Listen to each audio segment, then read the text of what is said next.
आप सबका आपके अपने YouTube चैनल की कथा टीवी पर मैं मीनू शर्मा स्वागत करती हूँ। सभी को मेरा राधे राधे। देखिए, संकट चौथ का व्रत हर साल माघ महीने के कृष्ण पक्ष की चतुर्थी तिथि को किया जाता है, जिसे कई नामों से जाना जाता है, जैसे कि तिलकुटी चौथ, तिल चौथ, तिलकुटी चतुर्थी, माघी चतुर्थी, माघ संकुष्टी चतुर्थी। और इस चतुर्थी तिथि के स्वामी है भगवान गणेश। तो इसीलिए इस दिन माताएं अपने संतान के सुखी जीवन के लिए और निसंतान महिलाएं संतान प्राप्ति के लिए यह निर्जला व्रत रखती हैं और भगवान विघ्नहर्ता श्री गणेश जी की पूजा करती है। इस दिन मुख्य रूप से भगवान गणेश और संकटा माता यानी कि माता गौरी की पूजा की जाती है। मान्यता है कि गणपति जी की पूजा करने से और यह संकट चौथ का व्रत रखने से सभी प्रकार के संकट दूर हो जाते हैं, जीवन में सुख शांति आती है, मनुष्य की हर मनोकामना पूर्ण होती है। अब क्योंकि इस दिन भगवान गणेश जी को तिल और गुड़ से बने हुए लड्डुओं का भोग लगाया जाता है, यानी कि तिलकूट का भोग लगाया जाता है, इसी कारण से इस व्रत को तिलकुटी चौथ कहते हैं। तो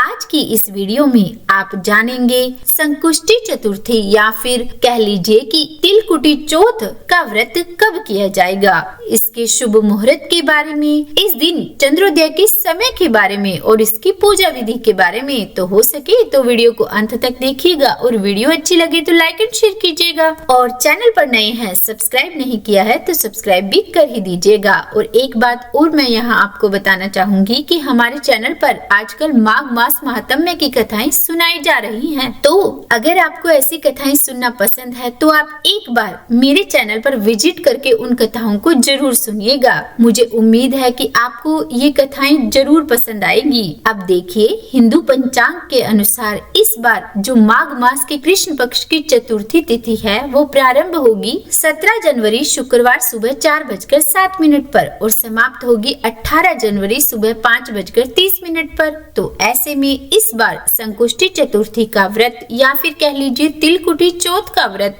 17 जनवरी शुक्रवार को रखा जाएगा। इस दिन सूर्योदय का समय रहेगा सुबह 7:14 और सूर्यास्त का समय रहेगा शाम 5:59। इस दिन ब्रह्म मुहूर्त रहेगा सुबह 5:37 से लेकर 6:02 तक। इसके अलावा इस दिन अमृत काल का समय रहेगा सुबह 10:01 से लेकर 11:53 तक और राहु काल का समय रहेगा सुबह 10:30 से लेकर 12 बजे तक, जो कि बहुत ही अशुभ समय माना जाता है। और इस समय में कोई भी पूजा पाठ, धर्म, दान नहीं करना चाहिए। और इस दिन पूजा का मुहूर्त रहेगा सुबह 5:54 से लेकर 7:15 तक और शाम को 5:48 से लेकर 7:09 तक। और अब जान लेते हैं हम सबसे मुख्य चंद्रोदय के समय के बारे में। तो इस दिन चंद्रोदय का समय रहेगा रात 9:18, क्योंकि यह व्रत चंद्रमा देवता को अर्घ दिए बिना पूरा नहीं माना जाता। और अब जान लेते हैं इस व्रत की पूजा विधि के बारे में। तो देखिए, इस दिन सुबह जल्दी उठकर स्नान करके स्वच्छ वस्त्र धारण करने चाहिए। उसके बाद भगवान गणेश जी की प्रतिमा स्थापित करके उनकी पूजा करनी चाहिए। वैसे तो यह व्रत निर्जला और निराहार रहकर ही किया जाता है, लेकिन अगर आप में सामर्थ्य न हो निराहार रहने की तो आप फल और दूध के साथ भी यह व्रत कर सकते हैं। और हाँ, इस दिन भगवान गणेश को तिल, गुड़ और लड्डू आदि का भोग लगाकर कथा का श्रवण जरूर कर लेना चाहिए, यानी कि संकट चौथ की कथा या तो पढ़नी चाहिए या फिर सुननी चाहिए, जिसकी वीडियो भी आपको मेरे चैनल पर जल्द ही मिल जाएगी। तो आप जरूर उसे मेरे चैनल पर जाकर सुनिएगा। और फिर उसके बाद पूरे दिन उपवास रखना चाहिए और शाम को भगवान गणेश की फिर से विधि विधान से पूजा करनी चाहिए और रात्रि में चंद्रमा देवता को अर्घ देकर अपने व्रत का पारण करना चाहिए। अब देखिए, कुछ जगह पर तो चंद्रमा देवता को अर्घ देने के बाद भोजन कर लिया जाता है और कुछ जगह केवल फलाहार किया जाता है। तो जैसा आपके यहाँ किया जाता है आप वैसे ही इस व्रत को कीजिएगा। और इसके अलावा मान्यता यह भी है कि संकट चौथ के व्रत में नमक नहीं खाना चाहिए, पर अगर बहुत ज्यादा आवश्यकता है तो सेंधा नमक से बने हुआ व्यंजन जो कि बिल्कुल सात्विक हो, उसका फलाहार आप कर सकते हैं। यानी कि हो सके तो आप मीठा व्यंजन ही इस दिन फलाहार में लें। और देखिए, अब मैं आपको बताती हूँ कि हमारे यहाँ यह व्रत कैसे किया जाता है। तो देखिए, हमारे यहाँ यह व्रत बहुत ही आसान तरीके से किया जाता है। सुबह स्नान करने के बाद स्वच्छ वस्त्र पहनकर हम सब महिलाएं एक लकड़ी की चौकी रखकर उस पर तांबे के लोटे में जल भरकर रखते हैं। फिर उस तांबे के लोटे के ऊपर एक कटोरी रखते हैं। उसमें साबुत अनाज जैसे कि गेहूं, चावल या फिर बाजरा जो भी हो आपके पास, उसे भरकर उस पर 2 डली गुड़ की रखते हैं और साथ ही दक्षिणा भी रखते हैं। और फिर वहाँ आसन पर बैठकर रोली चावल से हम खुद के तिलक करते हैं, लोटे के तिलक करते हैं, चौकी पर स्वास्तिक बनाते हैं और फिर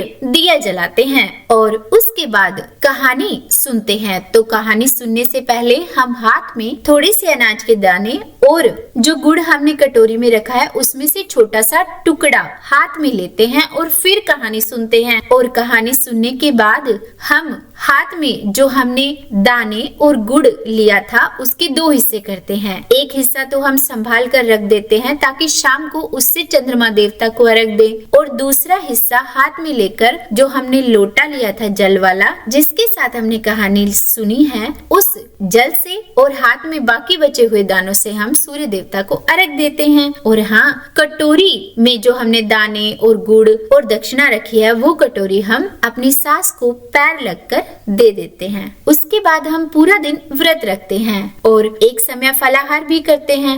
और फिर जब रात को चंद्रमा उदय होता है तो हम चंद्रमा देवता को उन दानों से अर्घ देते हैं। देखिए, हम चंद्रमा देवता को अर्घ देने के बाद भोग भी लगाते हैं। तो भोग के लिए हम उस दिन शाम को मीठा बनाते हैं। तो आज के दिन चंद्रमा देवता को तिल और गुड़ से बने लड्डू का हम भोग लगाते हैं और उसके बाद हम भोजन कर लेते हैं। और हाँ, मैं आपको यहाँ एक और बात बताऊंगी कि यह सब जो पूजा जो हमने सुबह की या फिर शाम को जो अर्घ दिया, वो पूजा हम पीलिया ओढ़कर करते हैं। तो आपके यहाँ यह व्रत कैसे किया जाता है, अगर आप बताना चाहें तो मुझे कमेंट में जरूर बता सकते हैं। उम्मीद है वीडियो पसंद आई होगी। अगर अच्छी लगी हो तो लाइक एंड शेयर कीजिएगा और चैनल पर नए हैं तो सब्सक्राइब भी कर दीजिएगा। और हाँ, जल्दी ही संकट चौथ व्रत की कथा की वीडियो भी आपको मेरे चैनल पर मिल जाएगी। तो चैनल से जुड़े रहिए और बोलिए राधे राधे।